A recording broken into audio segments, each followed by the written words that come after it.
Hey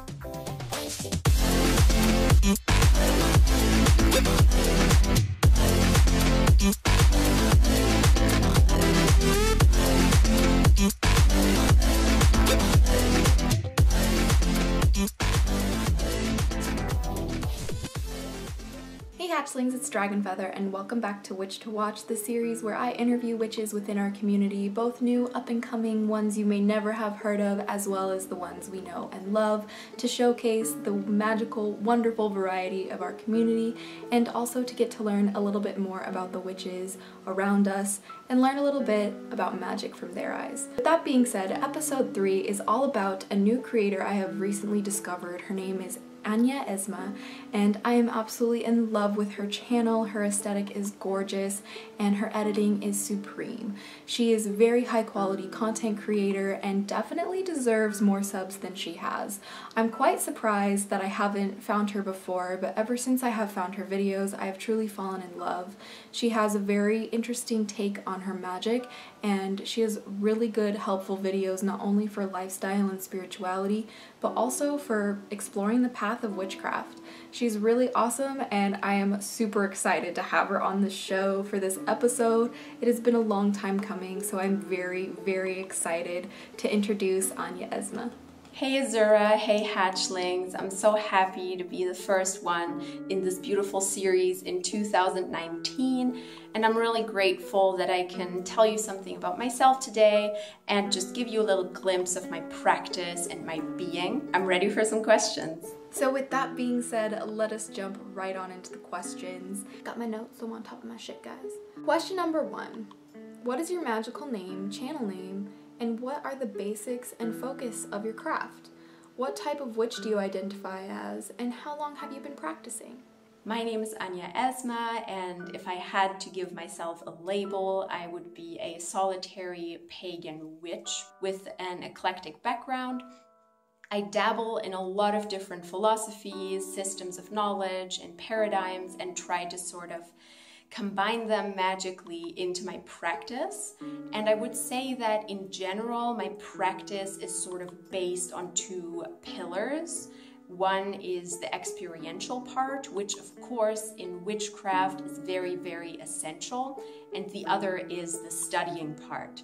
I love studying about anything that pertains to the connections between the universe and humans and everything on this planet.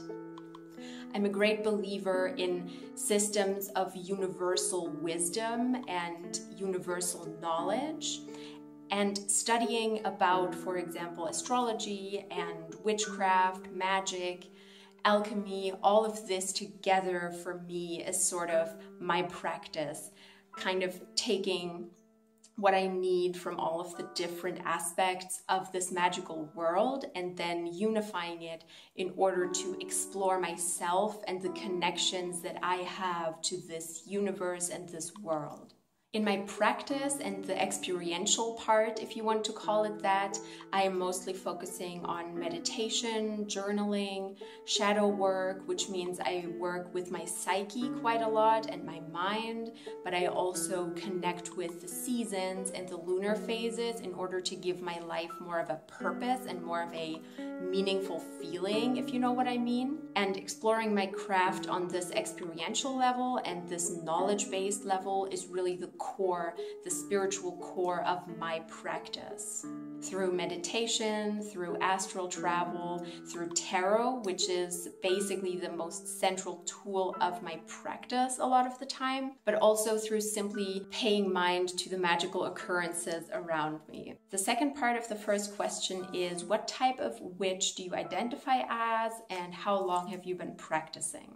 As I said, if I had to box myself in, I would probably call myself an eclectic, solitary, pagan witch. However, my practice has elements that kind of pertain to certain paths. For example, I work with plants a lot, with herbs, so you could categorize that as green witchcraft. I also, as I mentioned, work a lot with paradigms and with different modes of thinking and different mindsets psychologically, which could be identified as chaos magic.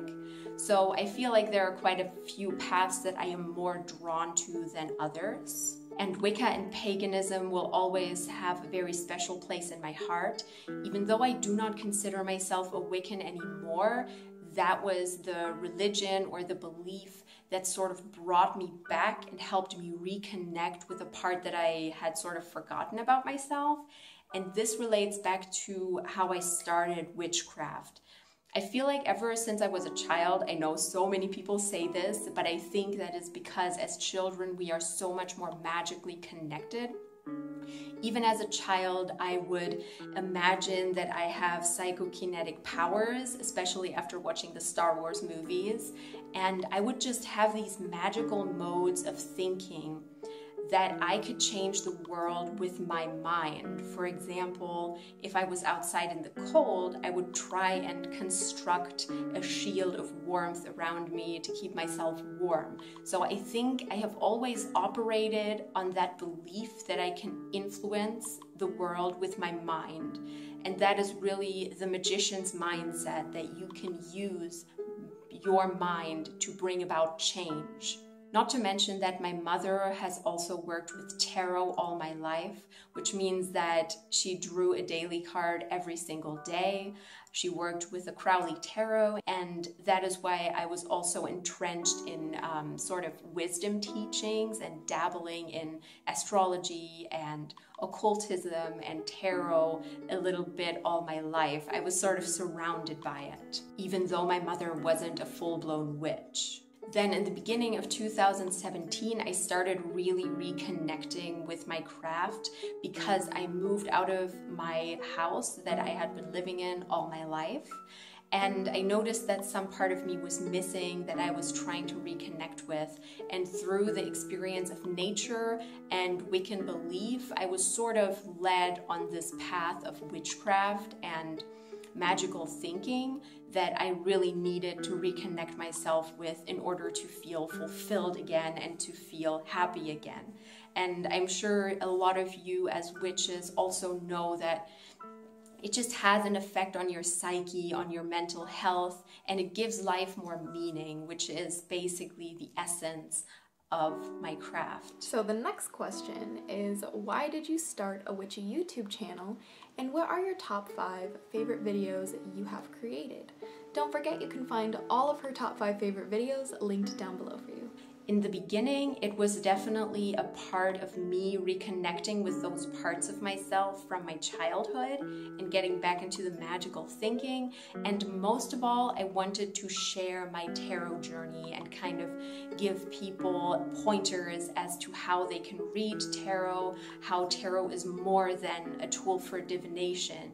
Rather, it is a tool for looking into your psyche, working with your psyche, and shadow working. And that is why I started my channel in the very beginning. It has sort of evolved by now into something a lot more general and inspirational. And I think by now, my goal is to basically inspire people with anything that I do, whether it pertains to spirituality, witchcraft, psychology, or anything I have in my channel really is meant to inspire. And it might sound a little flat because I feel like a lot of people say that, but to me, inspiration is a very important subject. For a very long time in my life, I didn't allow myself to be inspired by anything. I didn't consume a lot of media. I wasn't part of an online community. And I think making my YouTube channel was part of overcoming this fear of inspiration. And by creating content and by engaging with this beautiful community that is built by so many people, including Azura, of course, I really connect with myself and connect with my own inspirations more. And I am inspired by other people and I can inspire them back, so to speak. So it's kind of a back and forth that I really enjoy. The second part of the question is what my top 5 favorite videos that I created are. I have to say it's really hard to pick 5 because there are a lot of them that I really like and where I feel like I made progress just making them. But I chose some that I truly like and that will be linked below. They are in no particular order. First of all, there is my life path video in which I talk about everything that pertains to my life in terms of tarot decks. It's very cool. I made so much spiritual progress preparing this video and kind of making sense of the different stages and different decades of my life. Another favorite is my video about symbolism in the Wild Unknown Tarot, and maybe also the Shadowscapes Tarot. I can't quite decide between those, but I will decide on the Wild Unknown for now, because taking these deep dives into tarot decks is always really interesting to me, and I feel like there's so much symbolism and so much meaning to be explored that is beyond the conventional meaning of cards. My third one is the video about holding space and how to do it for others, because it is a buzzword that gets thrown around a lot, holding space for someone else, and I feel like with that video I sort of cleared up some misconceptions and showed what holding space really means and what it does not mean, and how you do it in a way that is good for you as well and not just for the other person. My fourth favorite is my video about feeling like you don't have time even though you do have time. It's a bit convoluted, the title, because it's a convoluted feeling. So many of us feel like we don't have time even though we do, and then we don't start something. And the reason I love this video is because I got quite a bit of resonance for it, where people just told me like, yeah, I feel exactly like that. And it's very meaningful to me when I feel that I have kind of struck a vein that inspires people and that shows them a different way, and kind of, you know, sharing my struggles in order to show others that it's okay to struggle with certain things, if that makes any sense. Because if I show how I made my struggles into strengths, it might help someone else. My fifth video is the video about dream analysis, simply because I feel like I researched it very well, and it's a very structured approach to how you can interpret your dreams. It's kind of a little toolkit that you can just use when you wake up, you had a dream, you kind of go through these steps to connect with the meaning. And who knows, you might have amazing insights, because dreams are one of the main ways in which our intuition and our inner mystic sort of communicate with us into our conscious mind. Our next question is, in your words, what does magic mean to you? So having read a lot of like magical theory and a lot of ideas about what magic is and can be, I think what I connect to most is that not only is it a system or an energy that kind of connects everything, but it is also something that is ruled by poetic thought, because it is not a science, it is not rational, it is much more poetic and literary and metaphorical and symbolical. And seeing these connections between things is very lush to me and very interesting to me, not the least because in university I studied literature and English. Luckily, the country that I live in, university education is heavily subsidized, so I could have the opportunity to learn a lot about this kind of thinking, which only afterwards occurred to me that it kind of prepared me for my magical path. Because really seeing the mythological connections to myself from ancient myths and seeing the symbolic connections in spellcraft, for example, if you have a little note that says fear and you burn that with fire, that is a symbolic act. It is a metaphorical act where you burn your fear and release it. And this mindset and this sort of thinking is perpetuated throughout all of magic and throughout my witchcraft journey as I engage with the world and engage with the magic and all of the connections in it. And the exploration of the connection between me, the universe, and the physical and metaphysical realm is really the core of my practice and I think, the core of magic as such and of witchcraft. My psyche and my mind are really the key to honoring these connections and bringing about change in accordance with will, which is kind of the basic definition of magic in a lot of occult books. And I truly believe in the magic of as above, so below, which is also a very important quote in magic, of course, because anything that goes on the earth is relating back to what happens at a larger scale in the universe, whether it is a pain in my body that relates to the earth or a pain in my body that relates to the psyche. Everything is sort of part of a web of energy that connects us to each other, to the planet, and to everything, basically. And that is magic to me. So, how has magic and witchcraft changed your life in a positive way? It has definitely imbued my life with a sense of meaning and sort of a golden thread.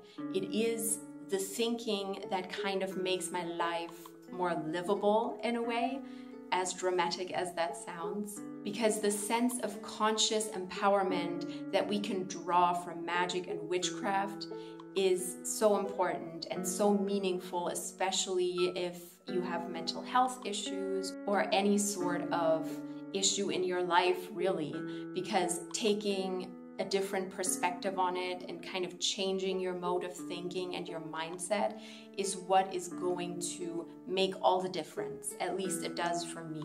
So living a more conscious life through connecting with the seasons, the lunar cycles, my own cycle, all of it really relates back to expressing myself and experiencing the world in a more meaningful way. Not to mention, this is kind of the second point, it has given me back a sense of learning in a way and a sense of studying, which I felt like was kind of missing in my life after I was done with school and university. So that was definitely a big part of why I was so drawn to it as well, because all of these systems of knowledge and wisdom are out there and ready to explore for me, basically, and regaining the sense of learning is awesome. Plus, I feel like being conscious of my environment, especially creating a sacred space, has also helped me to just start things. You know, starting something is always the hardest part,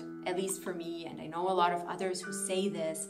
And the thing is, as soon as I sit down at this desk and at my space, I am ready to tackle it. Even if beforehand I'm like, I don't know if I want to do this right now. I'm not in the right mindset.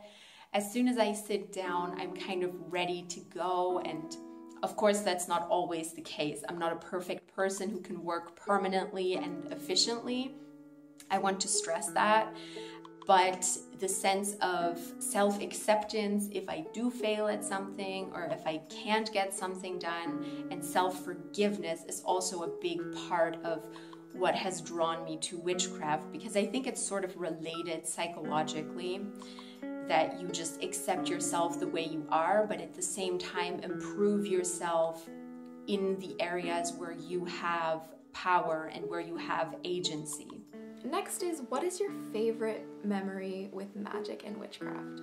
So I think for anyone who has a witchy practice or who is spiritual, there is always going to be one time when you really experienced a new level of the world and a new level of the universe. You kind of felt exalted.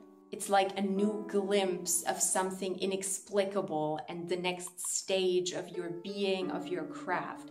And those moments are usually my favorite memories, obviously, because they're really fun, if we're honest. And I have had one very pertinent healing ritual, which had a very great effect on my health and my being. And that is one of my favorite memories, on my balcony, working with all of the elements in the warm summer air. And there was a storm. Like, storms and rain always gives me the most power, and I relate to that energy so strongly.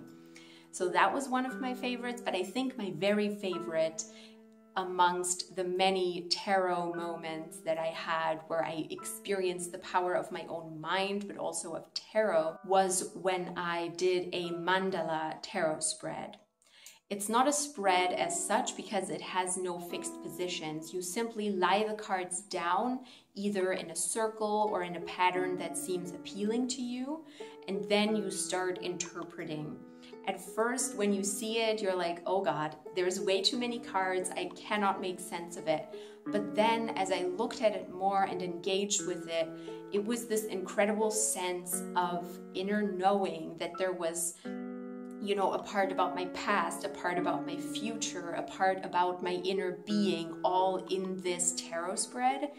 And it taught me so much about myself and also gave me that self-acceptance, especially in relation to my very fiery nature and my Aries nature. Because I have an Aries sun, I can be kind of intense sometimes and kind of passionate and very driven. And that spread alone gave me so much acceptance and so much like, yeah, that's me. That is me. And realizing that it's okay and where my opportunities and my inhibitions lie, I was just blown away at the end of that spread and blown away by what my mind made of it, really. So that is one of my favorite memories. So what are the magical tools and items that you use the most in your craft? So I'm not much of a tool girl, but I definitely undoubtedly have things that I use every day, and I will just quickly go through these. Number one, white sage. There is nothing to me that can replace the smell of white sage and what it does to my mind. As soon as I smell it, it is 100% easier to get into the ritual mindset, to get into a magical mindset, take time for myself and kind of dive into my psyche, explore my inner being and just feel spiritual, you know. So white sage is definitely very important. Then candles. On the one hand, I use them to represent divine feminine energy, but also to use them for release or for manifestation. As I mentioned earlier, you know, burning pieces of paper or burning plant parts, anything like that is very important. And since, as I said, I have a very fiery nature, I connect to candles as a powerful tool the most. The third tool, absolutely unnegotiable, is tarot cards. I use them for self-exploration, for finding out where I'm kind of blocked, where I'm having issues right now, in what direction I could move my craft, move my work, move my being. And I use them to represent certain energies on my altar, in my sacred space, or even anywhere in the house. For example, if I want to remember my dreams better, I might put the moon card next to my bed, or if I want to embody someone particularly strong or kind of be in the seat of my power, I would choose a card that pertains to that, like the Queen of Wands, for example, or the Queen of Swords, depending on what energy I need. So they are important tools to represent archetypal energies on my sacred space. The fourth thing, I don't know if you can consider it a tool, but it is essential to my practice as well, which is music. So as I said about white sage, it really helps me to get into a meditative and spiritual mindset, and music obviously does the same. There was a time when I did not realize this and I worked without music, and I kind of noticed that something was missing, but I could never put my finger on it until I started integrating music again, and I was like, wow, why did I ever stop? It's amazing what a good playlist or a good 2-hour meditation soundtrack can do for you. Now, of course, there's other peripherals that I use to either decorate or imbue with meaning, such as crystals or dried flowers, but that varies greatly and I don't use them in my craft every single day. How does magic and witchcraft affect your everyday life? I think the biggest effect it has had on me is through journaling and through tarot in combination. My daily routine sort of starts with me giving myself spiritual time. And this is really what changes every day for me, because I feel like it is my own day. In my spiritual morning time, I try to give myself something philosophical and something spiritual to chew on throughout the day, so that the day feels more like it belongs to me and I am not thrown around by all the energies that surround me, but rather I have some guiding forces or some guiding ideas that can help me in my practice and in my everyday life. So taking note of the helpful and possible unhelpful energies that may surround me during the day sort of gives me an idea what's coming, or how I can perceive what life throws at me and what is going to be a helpful thing for me to do or not do. And this feeling of knowing that you can rely on the guidance that the cards give you, or that you know that your mind will make something useful out of it, that is definitely a great thing to start the day with, and a great thing to have in mind throughout the day. In cooking, this is another everyday activity. I sometimes draw runes or kind of imbue the food with a certain intention of healing or warmth. And then there's also protecting myself against problematic energies around me, whether it is at work or at home or wherever outside with friends. If someone just has kind of a bad mood, I really have to kind of be careful not to take that on as well. So having sort of a mage armor and just a protective mechanism that sort of protects my energy has become very useful for me as well in my everyday life. There's also video games, you know. Video games have so many spiritual references and spiritual knowledge in them. And once you start on a magical path, you start seeing it everywhere, basically, in movies, in books, and video games. And that's also how it has changed my everyday life.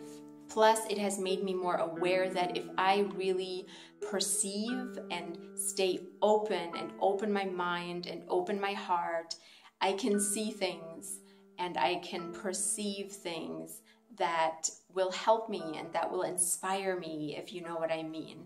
I have this very big shift and very big difference between closing myself off towards the outside world and opening myself up and kind of being open to different activities, different mindsets, and taking this perceptive, open mindset is also something that changed my everyday life, definitely. And it's always hard to keep it permanently. It's kind of like trying to be in the magician's mindset permanently, which I think is almost impossible because there are so many mundane things that keep us from it.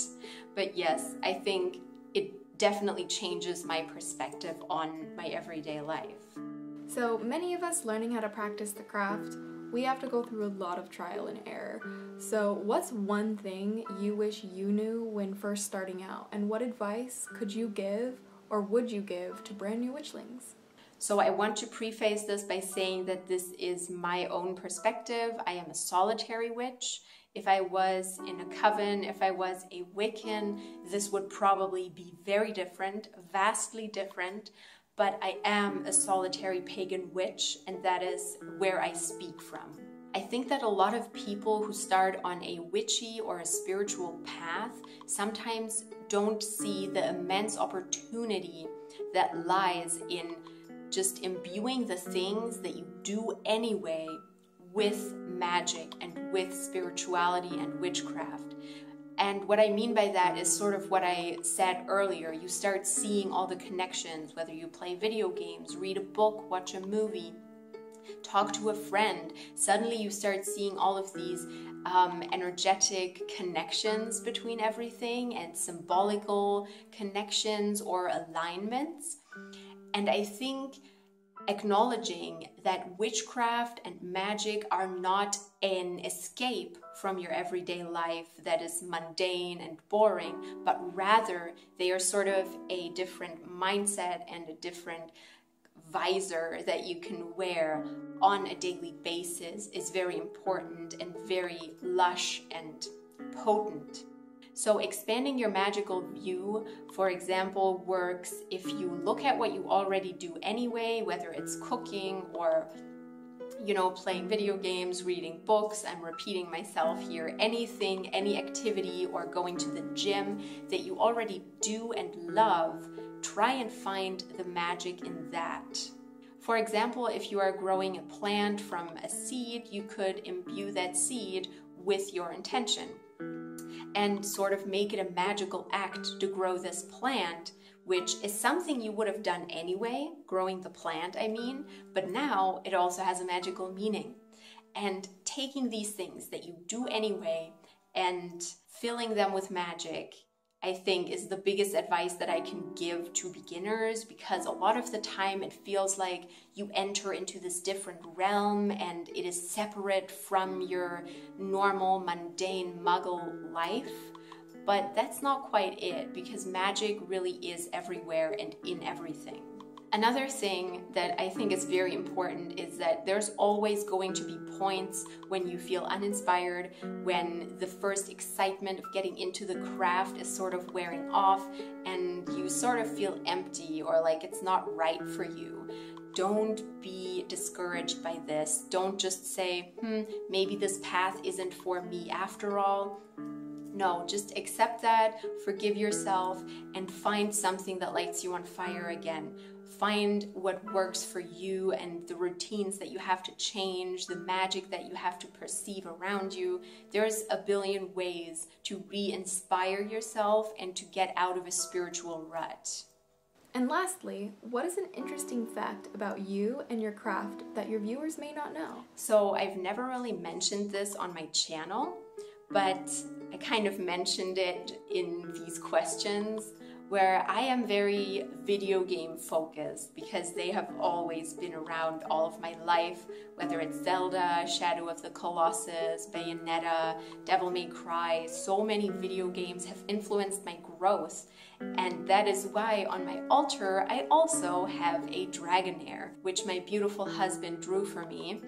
And yeah, it's standing on my altar. I think I try to integrate the archetypes from video games such as The Witcher or Metal Gear Solid. All of these archetypes and characters that really spoke to me, I integrate in my craft to empower myself and to see what inspires me, you know, and I feel like that is something I have not talked about enough on my channel, archetypes in general, because there is so much to explore once you think about which characters you really liked in books, video games, movies. You learn so much about yourself by looking at that and by using the characters to then embody these mindsets that you may be wishing for or hoping for. That also includes astral travel into video game worlds, or fantasy traveling if you want to call it that, where I combine a meditation with going to maybe the world of Zelda, the world of Witcher, and just kind of take in what that world has to offer without actually starting the game. Anything else you wish to share on Witch to Watch? So I feel like I can't go without giving some due credit to the people who have inspired me on my path, especially in this YouTube community, who have basically paved my way into many different mindsets and ideas and magical things, and just expanded my view beyond myself. Just to name a few, Kellyanne Maddox, she is this beautiful, creative beacon for anything to do with shadow work, psychology, going really deep with witchcraft, with spells, with tarot. She is the first one that I really want to give major credit to, because she is such a cultivator of this creative and chaotic mindset that drives creativity and inspiration in an incredible way. And she has helped me, whether it's through a personal session or through her YouTube videos, to just find myself and be myself and blah, blah, blah, all the good stuff. Then I also want to mention Jessica the Story Witch, because she has been an immense part of the community as well. A very important catalyst, I feel like, who inspires a lot of people. For example, right now she inspired people to do a depth year, and she's this down-to-earth kind of natural witchy person who is inspiring in her groundedness. She just has this awesome caregiving aspect to her and motherly aspect that I really love. And of course, Azura herself, Azura Dragonfeather, has also been an immense inspiration for me. I especially want to thank you for inspiring me to work with more mystical creatures, because your draconic path is so fucking interesting for me. It is so interesting and so inspiring to see how you go about things and how you think about things. And this idea that dragons or unicorns or fairies are something magical to engage with, and these elemental energies that surround us, I don't know, it's immensely inspiring for me. So I want to thank you for sharing your path so honestly and so bravely on YouTube as well, because Goddess knows it's not always easy to share the struggles that you have went through or anything else pertaining to magic, because it opens up a lot of strange doors that you sometimes wouldn't have wanted to open in the public space. But I think that that is what makes you so brave. And people like Harmony Nice have also been an inspiration for me. And last but not least, I want to mention Jessie Huntenberg, who also makes amazing videos about shadow work, about spirituality, about tarot, all these psychological things. I think her videos are great if you want to re-engage with that. To finish this off, I just want to thank Azura and this wonderful community again from my whole heart. I really mean it, and I'm so grateful that I got this opportunity to talk to you about my practice and to give you a little glimpse into it. I'm very, very grateful and very happy that I could be here and sit with you and have this wonderful talk. I hope you enjoyed it and that you maybe choose to dwell in my domain on my YouTube channel a little bit longer, and that I'll see all of you there. That is all we have for you guys today with our interview with Anya Esma. If you have not already, please go subscribe to her channel and check out one of her top 5 favorite videos, if not all of them. All of that information will be linked down below for you. I'm so very grateful for you joining us for the Witch to Watch series, Anya, and I'm very excited to see what you have to share with us in the future, as I will definitely be watching. I absolutely love your videos, and I'm so grateful for you to be on the show, and I'm so excited as I absolutely love your content, and I'm a genuine fan of what you create, of your artistic capabilities, and especially your Instagram feed. So if you haven't followed her, all of her social media, all of her important information will be linked down below for you. And that's a little bit more about the magic of Anya Esma. And she is definitely a witch to watch. So thank you so much for watching. I hope you guys enjoy this Kicked Back series. Don't forget to go follow Anya Esma and show her your love if you genuinely enjoyed her content. I'm sure she would very much appreciate it, as she is an avid supporter of the channel. She is a fellow hatchling, so she is definitely a member of our community. So don't forget to show her your love and support. And thank you guys so much for watching and choosing to spend some of your day with me today. Your support on this series means the world to me, as I really want to showcase all of the amazing creators within our community, and I just cannot wait to share the next one with you. So thank you guys so much for tuning in to Witch to Watch, but until next time, stay geeky, cheeky, and freaky, little hatchlings, but blessed be and bye.